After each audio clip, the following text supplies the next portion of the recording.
Hello everyone, ఈ వీడియోలో మనం సైబర్ సెక్యూరిటీ అంటే ఏంటి, అది మన ఫోన్, కంప్యూటర్, బ్యాంక్ అకౌంట్, కంపెనీల్లో డేటాని ఎలా కాపాడుతుందో, అలాగే సైబర్ సెక్యూరిటీ నేర్చుకుంటే మనకి ఏ రకమైన ఉద్యోగాలు వస్తాయి, ఎంత ప్యాకేజ్ వస్తుంది, 2026 వరకు డిమాండ్ అనేది ఎలా ఉంటుంది అనేది ఈ వీడియోలో మనం పిన్ టు పిన్ తెలుసుకుందాం. సో వీడియో చివరి వరకు చూడండి. చూసినాక మీరు సైబర్ సెక్యూరిటీ నేర్చుకోవాలా లేదా అనే డౌట్ మీకు కనుక ఉంటే ఒక క్లియర్ ఐడియా అయితే వస్తుంది. కాబట్టి వీడియో చివరి వరకు చూడండి. సో వీడియోలోకి వెళ్ళిపోతే అసలు సైబర్ సెక్యూరిటీ అంటే ఏంటి చూసుకుంటే, సైబర్ సెక్యూరిటీ అనేది కంప్యూటర్లు, మొబైల్ ఫోన్లు, నెట్వర్క్లు, డేటాని హ్యాకింగ్, వైరస్, ఫిషింగ్, మాల్వేర్ లాంటి దాడుల నుండి కాపాడే టెక్నాలజీగా మనం చెప్పుకోవచ్చు. సింపుల్గా చెప్పాలంటే, ఫర్ ఎగ్జాంపుల్ మీ బ్యాంక్కి యూపీఐ పిన్ ఉంటుంది, అలాగే ఈమెయిల్ పాస్వర్డ్స్, మీ కంపెనీ డేటా, ఇవన్నీ చెడ్డవాళ్ళ చేతిలో పడకుండా కాపాడే సెక్యూరిటీ సిస్టమ్నే సైబర్ సెక్యూరిటీ అంటారు. ఒక కంపెనీకి సంబంధించిన అన్ని online systems, servers, cloud, employees devices, ఇవన్నీ హ్యాకర్ల నుండి సేఫ్గా ఉండేలా డిజైన్ చేయడం, మానిటర్ చేయడం, అటాక్స్ డిటెక్ట్ చేసి బ్లాక్ చేయడం, ఇవన్నీ సైబర్ సెక్యూరిటీ యొక్క పని అని మనం చెప్పుకోవచ్చు. అలాగే సైబర్ సెక్యూరిటీకి రియల్ లైఫ్ ఎగ్జాంపుల్స్ అనేవి ఎలా ఉన్నాయో చూద్దాం. UPI and net banking protection. మీరు ఫోన్పే, గూగుల్ పే, పేటిఎం ద్వారా మనీ ట్రాన్స్ఫర్ చేస్తుంటే బ్యాక్గ్రౌండ్లో encryption, authentication, fraud detection systems ఇవన్నీ పనిచేస్తుంటాయి. ఇవి కనుక లేకపోతే మీ డేటా అనేది హ్యాకర్ చేతికి వెళ్ళి మీ అకౌంట్ అంతా ఖాళీ అయిపోయే ఛాన్సెస్ కూడా ఉన్నాయి. Next, social media accounts.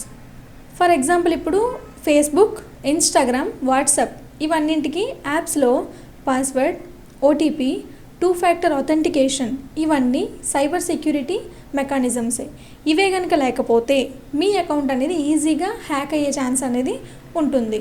And అలాగే కంపెనీ డేటా బ్రీచ్. ఒక పెద్ద కంపెనీలలో customer data, credit card details, confidential documents ఉంటాయి. ఒక చిన్న సెక్యూరిటీ లూప్ హోల్ వల్ల హ్యాకర్లు లోపలికి వచ్చి డేటా లీక్ చేస్తే కంపెనీకి కోట్లలో లాస్, రెప్యుటేషన్ అనేది డ్యామేజ్ అవుతుంది. ర్యాన్సమ్వేర్ అటాక్స్ అంటే హ్యాకర్ వైరస్ పంపి కంపెనీ డేటా మొత్తం లాక్ చేసి నాకు గనక మనీ ఇవ్వకపోతే డేటా నేను ఓపెన్ చేయను అని డిమాండ్ చేస్తే దాన్ని ర్యాన్సమ్వేర్ అటాక్స్ అని అంటారు. ఇవి రోజు రోజుకి చాలా జరుగుతున్నాయి, తెలిసిందే కదా. సో సైబర్ సెక్యూరిటీ టీమ్స్ అనేవి దీనికోసం చాలా గట్టిగా ఫైట్ చేస్తున్నాయి ఇప్పుడైతే. నెక్స్ట్, సైబర్ సెక్యూరిటీ అనేది అసలు ఎందుకు అవసరం ఏంటనేది చూసుకుంటే, ఇప్పుడు వరల్డ్ మొత్తం ఆన్లైన్ మీదే నడుస్తుంది. పాత రోజుల్లో అనుకుంటే డేటా అన్ని పేపర్స్లో, ఫైల్స్ రూపంలో ఉండేవి. దాంతో దొంగిలించడానికి ఫిజికల్ యాక్సెస్ కావాలి, డేటా అంతా కూడా ఒకే లొకేషన్లో ఉండేది. కానీ ఇప్పుడు బ్యాంకింగ్, షాపింగ్, టికెట్స్, జాబ్స్ అన్నీ ఆన్లైన్లో, డేటా క్లౌడ్లో, నెట్వర్క్స్లో ట్రావెల్ అవుతున్నాయి. అందుకే హ్యాకర్లు వరల్డ్లో ఎక్కడైనా కూర్చొని అటాక్ చేయగలరు. ఒక చిన్న లూప్ హోల్ వల్ల కొన్ని లక్షల మందికి డ్యామేజ్ అవుతుంది. సైబర్ సెక్యూరిటీ వల్ల ఏం జరుగుతాయంటే, మనకి డేటా అనేది సేఫ్గా ఉంటుంది, ఫ్రాడ్ డిటెక్షన్ ఫాస్ట్గా జరుగుతుంది, కంపెనీస్కి లీగల్ ఇష్యూస్, పెనాల్టీస్ తగ్గుతాయి, కస్టమర్కి ట్రస్ట్ కూడా పెరుగుతుంది. అంటే ఫ్యూచర్ డిజిటల్ వరల్డ్ని సేఫ్గా నడిపించడానికి సైబర్ సెక్యూరిటీ అనేది చాలా అవసరమని మనం చెప్పుకోవచ్చు. అండ్ నెక్స్ట్ చూసుకుంటే, సైబర్ సెక్యూరిటీలో ఉండే మాడ్యూల్స్ ఏంటి అనేది చూసుకుందాం. లైక్ ఎస్ఏపీ, ఫికోలో, ఎఫ్ఐసివా మాడ్యూల్స్ ఉన్నట్టు సైబర్ సెక్యూరిటీస్లో కూడా కొన్ని మాడ్యూల్స్ అనేవి ఉంటాయి. చూద్దాం. ఫస్ట్ వన్ వచ్చేసి నెట్వర్క్ సెక్యూరిటీ. కంపెనీలోని LAN, WAN, firewalls, routers, switches అన్నీ సేఫ్గా ఉండేలా చూసుకోవడం దీని యొక్క role. Second one, application security. అంటే వెబ్సైట్స్, మొబైల్ యాప్స్, APIs వీటిలో coding loopholes, SQL injection, XSS వంటి దాడులు రాకుండా చూసుకోవడం ఈ అప్లికేషన్ సెక్యూరిటీ యొక్క మెయిన్ రోల్. అండ్ అలాగే ఎండ్ పాయింట్ సెక్యూరిటీ చూసుకుంటే, ఎంప్లాయీస్ యూజ్ చేసే ల్యాప్టాప్స్, మొబైల్స్, డెస్క్టాప్స్ని వైరసెస్, మాల్వేర్స్ నుంచి కాపాడుకోవడం. అండ్ ఫోర్త్ వన్ వచ్చేసి క్లౌడ్ సెక్యూరిటీ. అంటే AWS, Azure, గూగుల్ క్లౌడ్ వంటి ప్లాట్ఫామ్స్లో డేటా, సర్వర్స్, స్టోరేజ్ సెక్యూర్గా సెటప్ చేసి ప్రాపర్ యాక్సెస్ కంట్రోల్ అనేది పెట్టడం. నెక్స్ట్ వన్ వచ్చేసి ఐడెంటిఫై అండ్ యాక్సెస్ మేనేజ్మెంట్, దీన్ని ఐఏఎం అని అంటారు. ఎవరికి ఏ సిస్టమ్ యాక్సెస్ ఇవ్వాలి, ఎంత లెవెల్ వరకు ఇవ్వాలి, ఎవరు ఏం చేశారు అన్నది ట్రాక్ చేయడం ఈ ఐఏఎం యొక్క role. Next security operations centre, SOC and SIEM అంటే 24/7 మానిటరింగ్, అలర్ట్స్, లాగ్స్ అనలైజ్ చేసి అటాక్స్ డిటెక్ట్ చేయడం. ఇది ఎస్ఓసి చివరి డిఫెన్స్ లైన్. నెక్స్ట్ సైబర్ సెక్యూరిటీలో ఉండే రోల్స్ అనేవి చూద్దాం. సో ఫస్ట్ అయితే డిఫెన్స్, వీళ్ళని బ్లూ టీమ్ అని కూడా అంటారు. వీళ్ళు ఏంటంటే సిస్టమ్స్ని కాపాడే వాళ్ళు, అంటే ఫైర్ వాల్స్ ట్యూన్ చేయడం, ఎస్ఐఎం మానిటర్ చేయడం, ప్యాచింగ్, ఇన్సిడెంట్ రెస్పాన్స్, ఇవన్నీ వీరి యొక్క పని. అండ్ అలాగే ఆఫెన్సివ్, వీళ్ళని రెడ్ టీమ్ అని అనొచ్చు, లేదా ఎథికల్ హ్యాకింగ్ అని కూడా అనొచ్చు. ఇక్కడ వాళ్ళు హ్యాకర్ లాగా ఆలోచించే ముందు లూప్ హోల్స్ కనుక్కొని క్లోజ్ చేసే పని చేస్తారు. Penetrating testing, vulnerability assessment, security audits, ఇవన్నీ ఈ ఆఫెన్సివ్లోనే ఉంటాయి. అండ్ అలాగే నెక్స్ట్ చూసుకుంటే governance, risk and compliance, GRC. ఇవి company policies, standards, ISO, PCI DSS, GDPR లాంటి కంప్లయన్స్ ఫాలో అవుతున్నాయా లేదా అనేది చూసుకోవడం. సింపుల్గా చెప్పాలంటే blue team defence, red team అనేది అటాక్ చేసి హోల్స్ కనుక్కోవడం, GRC అనేది రూల్స్ అండ్ పాలసీస్ని చూసుకోవడం. ఈ 3 రోల్స్ అనేవి సైబర్ సెక్యూరిటీలో మెయిన్గా ఉంటాయి. అండ్ అలాగే సైబర్ సెక్యూరిటీకి మన రియల్ వరల్డ్ యూజ్ కేసెస్ ఏంటో ఒకసారి చూద్దాం. ఫస్ట్ అయితే బ్యాంకింగ్ అండ్ ఫినాన్స్ కోసం చూద్దాం. Net banking, UPI, credit card transactions. రోజుకు కొన్ని కోట్ల ట్రాన్సాక్షన్స్ అనేవి సేఫ్గా జరిగేలా fraud monitoring, encryption, anomaly detection systems అనేవి ఉంటాయి. అండ్ అలాగే IT అండ్ సాఫ్ట్వేర్ కంపెనీస్లో చూసుకుంటే source code, client data, cloud servers, ఇవన్నీ లీక్ కాకుండా VPN, zero trust networks, strict access control ద్వారా సెక్యూర్ చేస్తారు. నెక్స్ట్ వచ్చేసి హెల్త్ కేర్లో హాస్పిటల్స్లో పేషెంట్ రిపోర్ట్స్, ఇన్సూరెన్స్ డేటా, వీటిని హ్యాక్ చేస్తే లైఫ్ థ్రెటనింగ్ అవుతుంది. అందుకే strong data protection loss plus security టూల్స్ని ఉపయోగిస్తారు. అలాగే కామర్స్ అండ్ రీటైల్లో చూసుకుంటే మీరు అమెజాన్, ఫ్లిప్కార్ట్లో కార్డ్ యాడ్ చేస్తే కార్డ్ నెంబర్స్ అసలు ప్లెయిన్ టెక్స్ట్గా స్టోర్ చేయరు. ఎన్క్రిప్షన్, టోకెనైజేషన్ వంటివి వాడతారు. నెక్స్ట్ వచ్చేసి government and critical infrastructure, power grids, airports, defence systems. ఇక్కడ అటాక్స్ జరిగితే దేశమంతా లెవెల్ ఇంపాక్ట్ వస్తుంది. ఇక్కడకు dedicated cyber security teams, national level SOCs ఉంటాయి. సో ఇవన్నీ కూడా మన సైబర్ సెక్యూరిటీపై డిపెండ్ అయ్యే ప్రెజెంట్ అయితే ఉన్నాయి, చాలా సేఫ్గా ఉంటున్నాయి. అలాగే 2026లో సైబర్ సెక్యూరిటీకి మార్కెట్ డిమాండ్ అనేది ఎలా ఉంటుందో ఒకసారి చూద్దాం. ప్రతి సంవత్సరం సైబర్ అటాక్స్ సంఖ్య అనేది పెరుగుతోంది. Internet users, devices, cloud usage పెరిగిన కొద్దీ సెక్యూరిటీ అవసరం కూడా మల్టిప్లై అవుతుంది. గ్లోబల్ లెవెల్లో సైబర్ సెక్యూరిటీపై ఖర్చు ప్రతి సంవత్సరం $100 of billions వరకు పెరుగుతోంది. ఇండియాలో కూడా banks, IT companies, startups, government అందరూ సెక్యూరిటీ మీద గట్టిగా ఇన్వెస్ట్మెంట్ అయితే చేస్తున్నారు. దాంతో సైబర్ సెక్యూరిటీ ప్రొఫెషనల్స్కి మ్యాసివ్ డిమాండ్ ఉంటుంది. స్కిల్ ఉన్న వాళ్ళకి జాబ్స్ కొరతే ఉండదు. అండ్ అలాగే ఫ్రెషర్స్ నుంచి సీనియర్ లెవెల్ దాకా ఆపర్చునిటీస్ అనేవి చాలా అవైలబుల్గా ఉన్నాయి. కమింగ్ 5 to 10 yearsలో సైబర్ సెక్యూరిటీ ఒక టాప్ ఎవర్గ్రీన్ కెరీర్గా ఎక్స్పర్ట్స్ ఆల్రెడీ ప్రెడిక్ట్ చేస్తున్నారు. అండ్ అలాగే సైబర్ సెక్యూరిటీలో ఉండే జాబ్ రోల్స్ ఏంటి అనేది ఒకసారి చూసుకుంటే, అంటే ఒకవేళ సైబర్ సెక్యూరిటీ నేర్చుకుంటే ఏ జాబ్ రోల్స్ అనేవి అవైలబుల్గా ఉంటాయి, అవి ఏంటి అనేది ఒకసారి చూద్దాం. ఫస్ట్ అయితే సైబర్ సెక్యూరిటీ అనలిస్ట్, దీన్నే SOC అనలిస్ట్ అని కూడా అంటారు.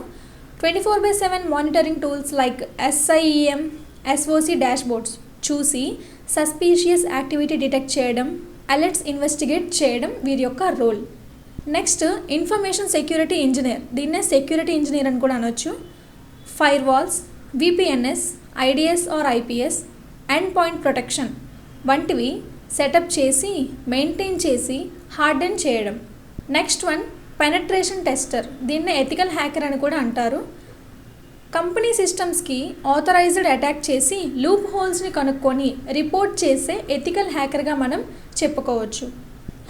Next one application security engineer, అంటే web applications, APIs secure coding principles follow అయ్యేలా చూసుకోవడం, code review and app pen test చేయడం వీళ్ళ యొక్క role. Next cloud security engineer అంటే AWS, Azure, GCPలో ఉన్న రీసోర్సెస్కి proper IAM, network security, encryption, logging వంటివి కన్ఫిగర్ చేయడం. నెక్స్ట్ వన్ ఇన్సిడెంట్ రెస్పాండర్ అంటే అటాక్ జరిగినప్పుడు వెంటనే యాక్షన్ తీసుకొని అక్కడ ఉండే డ్యామేజ్ని తగ్గించడం, ఫోరెన్సిక్స్ చేసి రూట్ కాజ్ అనేది ఏంటి అనేది కనుక్కోవడం ఈ ఇన్సిడెంట్ రెస్పాండర్ యొక్క role. Next one security architect, company మొత్తం సెక్యూరిటీ ఆర్కిటెక్ట్ డిజైన్ చేసే సీనియర్ రోల్. ఎలాంటి టూల్స్, పాలసీస్, నెట్వర్క్ స్ట్రక్చర్ ఉండాలి అనేది ఈ సెక్యూరిటీ ఆర్కిటెక్ట్ అనేది ప్లాన్ చేస్తాడు.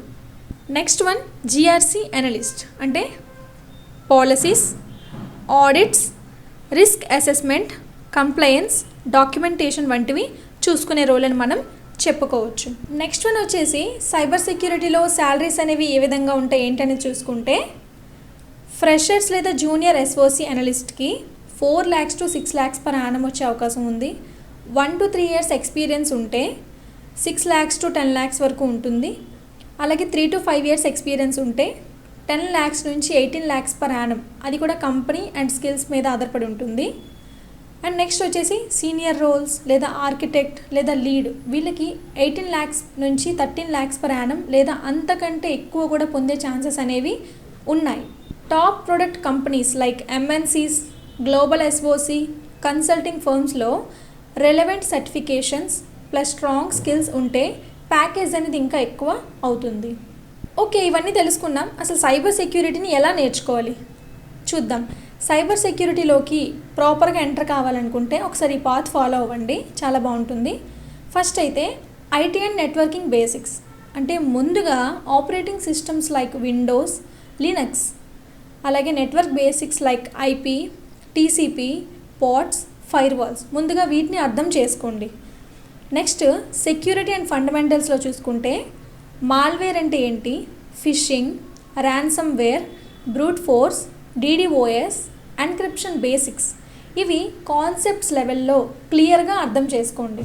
అలాగే next one tools and hands on అంటే Wireshark, Nmap, Burp Suite, Metasploit, SIEM tools, endpoint tools, వీటితో ల్యాబ్ ఎన్విరాన్మెంట్లో కూడా ప్రాక్టీస్ చేయండి. నెక్స్ట్ లినక్స్ అండ్ స్క్రిప్టింగ్, దీనిలో చూసుకుంటే Linux command line plus basic scripting అంటే పైథాన్, బ్యాష్ లాంటి ప్రాక్టీస్ చేస్తే చాలా హెల్ప్ అవుతుంది. నెక్స్ట్ వన్ వచ్చేసి చూజ్ యర్ ట్రాక్ అంటే మీకు ఇక్కడ 4 ఆప్షన్స్ ఉన్నాయి. అవి ఏంటంటే బ్లూ టీమ్లో వచ్చేసి SOC డిఫెన్స్, అలాగే రెడ్ టీమ్ దీనిలో ఎథికల్ హ్యాకింగ్, పెన్ టెస్ట్, అలాగే థర్డ్ వన్ వచ్చేసి క్లౌడ్ సెక్యూరిటీ, ఫోర్త్ వన్ వచ్చేసి GRC. ఈ 4 మీకు నచ్చింది పిక్ చేసుకొని ఏది పిక్ చేసుకుంటున్నారో దానికోసం మాత్రం డెప్త్గా వెళ్ళండి. అలాగే నెక్స్ట్ వన్ ఏంటంటే సర్టిఫికేషన్స్, కాంప్టియా సెక్యూరిటీ ప్లస్ CAH లేదా OSCP, CCNA అంటే సైబర్ ఓప్స్, AZ500 ఎట్సెట్రా, ఇలాంటి సర్టిఫికేషన్స్ కనుక మీరు టార్గెట్ చేస్తే రెజ్యూమ్కి ఎక్స్ట్రా వాల్యూ అనేది వస్తుంది. అలాగే రియల్ టైమ్ ప్రాజెక్ట్స్ లేదా ల్యాబ్స్ లైక్ ఎలాంటివంటే హోమ్ ల్యాబ్ సెటప్ చేయండి, CTFస్లో ప్రాక్టీస్ అవ్వండి, practice platforms like TryHackMe, Hack The Box వంటివి యూజ్ చేసుకొని రియల్ టైమ్ ప్రాజెక్ట్స్ అండ్ ల్యాబ్స్ని చేయండి. నెక్స్ట్ చూసుకుంటే సైబర్ సెక్యూరిటీకి ఫ్యూచర్ స్కోప్ అండ్ మోటివేషన్ ఎలా ఉందో ఒకసారి చూద్దాం. సైబర్ సెక్యూరిటీలో ఒక జాబ్ ఒకటి వచ్చిన తర్వాత ఆగిపోయే ఫీల్డ్ అనేది కాదు. New attacks, new tools, new defences అంటే రోజు ఒక కొత్త ఛాలెంజెస్తోనే వస్తూనే ఉంటాయి ఈ సైబర్ సెక్యూరిటీలో. అందుకే లెర్న్ చేయడం ఇష్టం ఉన్న వాళ్ళకి, ప్రాబ్లమ్స్ సాల్వ్ చేయడం ఇష్టం ఉన్న వాళ్ళకి ఇది ఒక పర్ఫెక్ట్ ఫీల్డ్ అని మనం చెప్పుకోవచ్చు. ఇండియాలో కూడా banks, IT companies, government projects, startups అన్నీ ఇప్పుడు డెడికేటెడ్ సైబర్ సెక్యూరిటీ టీమ్సే హైర్ చేస్తున్నాయి. మీరు సరైన ఫౌండేషన్, ప్రాక్టీస్, పేషెన్స్తో ఫార్వర్డ్ మూవ్ అయితే సైబర్ సెక్యూరిటీలో future proof, high paying, respected కెరీర్ని బిల్డ్ చేసుకోవచ్చు. కాబట్టి మీరు కూడా మీ డేటా మాత్రమే కాదు మరికొందరి డేటాను కూడా కాపాడే సైబర్ గార్డెన్ అవ్వాలనుకుంటే, అలాంటి థాట్ పెట్టుకుంటే ఇప్పుడే మొదటి స్టెప్ వేయండి. సో ఇప్పటికైనా మీకు సైబర్ సెక్యూరిటీ అంటే ఏంటి, ఎక్కడ వాడతారు, ఏ జాబ్ రోల్స్ అనేవి ఉంటాయి, ఎంత శాలరీ వచ్చే ఛాన్స్ ఉందో క్లియర్గా అర్థమైందని అనుకుంటున్నాను.